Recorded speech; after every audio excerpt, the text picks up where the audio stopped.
So students, today we start with another subject जो कि है मैक्रो इकोनॉमिक्स। माइक्रो इकोनॉमिक्स हम ऑलरेडी स्टार्ट कर चुके हैं। आज हम पढ़ेंगे मैक्रो इकोनॉमिक्स। मैक्रो इकोनॉमिक्स को समझने से पहले हम समझेंगे कि इकोनॉमिक्स क्या होती है। Economics is the branch in which we study about the human activities, how human spend their income, right. जब वहीं पे अगर मैक्रो की बात आ जाती है, मैक्रो क्या हो जाता है, मैक्रो ऐसा होल। हम यहाँ एक इंडिविजुअल की बात नहीं करें। माइक्रो में हमने पढ़ा था एक इंडिविजुअल की बात कर रहे थे हम, कि एक इंडिविजुअल कैसे अपना जो है जो वो अर्न कर रहा है वो कैसे स्पेंड करता है। ह्यूमन एक्टिविटीज़ को हमने देखा, हम उनकी स्टडी करते हैं, उसे इकोनॉमिक्स कहा जाता है, ठीक है। तो इकोनॉमिक्स एक ब्रांच है जिसमें आप स्टडी करते हो ह्यूमन की एक्टिविटीज़ को, कि ह्यूमन जो अर्न कर रहा है वो कैसे उसको स्पेंड करता है, राइट। तो ये चीज़ हमने पढ़ी थी अबाउट द इकोनॉमिक्स। तो अब मैक्रो इकोनॉमिक्स पढ़ेंगे। माइक्रो हमने पढ़ा था, micro at the small level we are studying, कि एक इंडिविजुअल है वो कैसे मनी को स्पेंड करता है। अब मैक्रो पढ़ते हैं। मैक्रो होता है एक होल लेवल पे। मैक्रो कहाँ से आया स्टूडेंट्स? मैक्रो हुआ drive from the Greek word which is macro means large. Macro का मीनिंग क्या है? लार्ज। जो कि economic system as a whole, मतलब हम इकोनॉमी देख रहे हैं कि इंडिविजुअल की नहीं देख रहे हैं, ठीक है, जैसे माइक्रो में देख रहे हैं। यहाँ पे हम देख रहे हैं एज अ होल, एक कंट्री ये देख रहे हैं। और we are studying about the economy of a country, कि एक कंट्री कैसे जो है अपने रिसोर्सेज को यूटिलाइज करती है, कैसे वो गुड्स बनाती है, कैसे उसकी नेशनल इनकम, पूरे एक कंट्री की इनकम को देख रहे हैं हम, ठीक है। तो एक होल लेवल पे हम चीज़ों को देख रहे हैं। अब इसका स्कोप क्या है? जैसे कि मैं बताया, पहला क्या स्कोप है इसका? Role of a government. यहाँ पे गवर्नमेंट का रोल आ जाता है, क्योंकि क्या है, कंट्री की बात हो रही है, तो किस तरीके से गवर्नमेंट जो है मैनेज कर रही है एक स्टेबिलिटी की, ज़्यादा ना महंगाई हो, ना ज़्यादा जो है चीज़ें सस्ती मिले, ठीक है। तो ना ही महंगाई हो, तो ये कौन ध्यान रखता है? गवर्नमेंट करती है, ठीक है। Role of the government, balance of payment, हम ये सारे जितने भी यही डिटेल में पढ़ेंगे आने वाली क्लासेस में। बैलेंस ऑफ पेमेंट क्या हो जाता है? जो भी आप ट्रांजैक्शन करते हो दूसरी कंट्री के साथ, फॉरेन कंट्री के साथ जो भी ट्रांजैक्शन करते हो, जो भी एक्सपोर्ट और इम्पोर्ट करते हो गुड्स का, सर्विसेज का, तो उसको क्या करना, उसको देखना। तो ये बैलेंस ऑफ पेमेंट आ जाता है, ठीक है। और क्या इसका स्कोप है? अबाउट द मनी जैसे आरबीआई मेन रोल प्ले करती है, तो मनी क्रिएशन कैसे होगा, ठीक है, कैसे मनी को क्रिएट किया जाएगा, सेंट्रल बैंक रेगुलेशंस, कितना लिक्विडिटी मार्केट में होना चाहिए, ठीक है। तो ये सारी इकोनॉमी का के बारे में कहाँ पे हम पढ़ते हैं? हम पढ़ते हैं मैक्रो में, ठीक है। थ्योरी ऑफ एम्प्लॉयमेंट पढ़ते हैं, ठीक है। डिटर्मिनेशन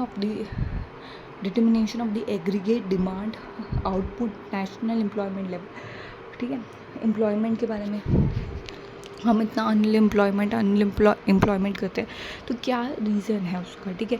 तो इस सब की स्टडी किस में आती है स्टूडेंट्स? ये आती है मैक्रो ऐसा होल, ऐसा लार्ज, आप वो चीज़ को देख रहे हो। तो बैलेंस ऑफ पेमेंट क्या होता है हम डिटेल में आगे वाली क्लास में पढ़ेंगे, बट मैंने आपको बता दिया, जो भी ट्रांजैक्शन आप लेन देन कर रहे हो, इम्पोर्ट एक्सपोर्ट कर रहे हो दूसरी कंट्रीज़ के साथ, उसको बैलेंस देखना, कि ये तो नहीं है कि ज़्यादा आप एक्सपोर्ट कर रहे हो, ये ज़्यादा इम्पोर्ट कर रहे हो, इम्पोर्ट ज़्यादा कर रहे हो, तो वो चीज़ देखना, ठीक है।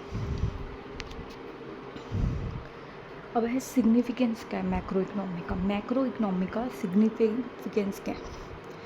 फॉर्मेशन ऑफ पॉलिसी बनाने में हेल्प करता है मैक्रो इकोनॉमी, प्रोवाइडिंग इंसिशन। अब ये गवर्नमेंट जो बजट बनाती है, ठीक है, वो कि कैसे बनाती है, उसी की स्टडी को तो बोलते हैं मैक्रो इकोनॉमिक्स, कि किस तरीके से बजट बनाया जाएगा। तो ये क्या है? गवर्नमेंट जैसे बजट बनाती है, road map, growth and development, outline long term economic expansion, long term growth कैसे हो सकती है एक कंट्री की। तो ये सब की स्टडी किस में आ जाती है? इसके बारे में हम किस में पढ़ते हैं? मैक्रो में। Describe economy, explain the structure, performance, price, behaviour, aggregate health of the nation economy. Basically nation की बात हो रही है कि एक नेशन में किस तरीके से पैसा आ रहा है, किस तरीके से पैसा जा रहा है, किस तरीके आप उसको इन्वेस्ट कर रहे हो, उस बजट को कैसे यूज़ कर रहे हो। तो यहाँ पे एक इंसान की हमने माइक्रो में पढ़ा था कि एक इंडिविजुअल की बात हो रही है। मान लो कि माइक्रो कहाँ से स्टार्ट हुआ था कि हाउस होल्ड को कैसे मैनेज कर, एक घर को कैसे मैनेज किया जा रहा है एक लिमिटेड रिसोर्सेज के साथ। यहाँ पे मैनेज किया जा रहा है किसको, पूरी एक कंट्री को मैनेज किया जा रहा है, एक नेशन को मैनेज किया जा रहा है बड़े लेवल पे, ठीक है। तो बस इतना सा आपको समझना है, माइक्रो छोटा लेवल हो गया, मैक्रो बड़ा लेवल हो गया, एक नेशन की बात हो रही है, ठीक है। आपकी बात होगी तो माइक्रो हो जाएगा, पूरी नेशन की बात हो गई मैक्रो हो जाएगा, ठीक है। तो हमने अब तक क्या पढ़ा है, इसकी समरी देख लेते हैं हम फटाफट से कि मैक्रो इकोनॉमिक्स को हमने आज क्या पढ़ा है। हमने पढ़ा है कोर कॉन्सेप्ट, हमने पढ़ा है कि मैक्रो कहाँ से है। आप मोस्टली देखोगे ये सारी थ्योरीज जो हैं ये यहाँ की इंडियंस की नहीं है, ठीक है। तो ये थ्योरीज या तो मोस्टली लैटिन वर्ड होता है या ग्रीक वर्ड होता है, ठीक है। तो जो ये सारे कॉन्सेप्ट होते हैं कहीं ना कहीं बाहर की कंट्रीज़ में बने होते हैं। तो ये लैटिन वर्ड जो होता है या Greek word.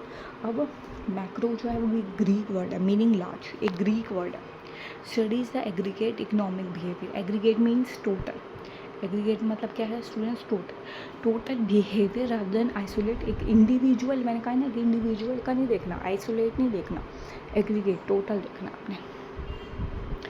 Measures national economy, total output, total national की इकोनॉमी देख रही है। पहले आप अपनी इकोनॉमी देख रहे थे, आप अपनी सैलरी देख रहे थे, आप अपना सिंगल बजट देख रहे थे कि भाई मेरा इतना बजट है, इसी बजट में मेरे को घर चलाना है, इसी बजट में मेरे को सेविंग करनी है, इसी बजट में मेरे को घूमने जाना है, ठीक है। तो एक देखो बजट था ना आपके पास, अब बजट किसका हो गया, अब बजट हो गया नेशन का, ठीक है। तो टोटल इकोनॉमी हो गई, इनकम हो गई किसकी, नेशन की, ओके। तो की स्कोप एरिया, ए स्कोप क्या है इसका, मतलब क्या है इसका स्कोप क्या है। हम कहते हैं ये चीज़ हम पढ़ रहे हैं, इसका स्कोप क्या है। तो इसका स्कोप क्या है, role of the government, policy में हेल्प करता है। स्कोप क्या है, हम कहते हैं ना हमने ये सब्जेक्ट लिया, इसका स्कोप क्या है, इसका कोई स्कोप है भी या नहीं है, हम बोलते हैं ना। तो मतलब इसका कुछ एडवांटेज है कि नहीं है। मैक्रो का एडवांटेज क्या है, एक तरीके से आप कह सकते हो। क्या स्कोप है, इसका स्कोप है कि ये हेल्प करता है, रोल ऑफ गवर्नमेंट को हेल्प करता है पॉलिसी बनाने में, ये हेल्प करता है बैलेंस ऑफ ट्रेड में देखने के लिए। बैलेंस ऑफ ट्रेड का मतलब मैंने बताया अभी, आउटफ्लो और इनफ्लो जो भी हो रहा है दूसरी कंट्री के साथ आपका, उसमें हो गया। मनी सप्लाई हो गई, कितनी लिक्विडिटी रहेगी मार्केट में, वो हो गया। Money, banking, employment, income determination of the jobs. तो किस तरीके से ये वर्क करते हैं हमने ये पढ़ा, ठीक है, राइट। उसके बाद हमने इसका सिग्निफिकेंस पढ़ा। सिग्निफिकेंस क्या है, institute for national policy. Significance क्या है, नेशनल पॉलिसी फॉर्मेशन में हेल्प करता है।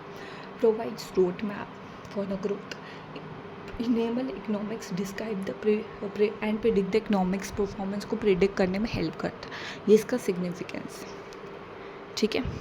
तो this is all about the lecture that we end with this class.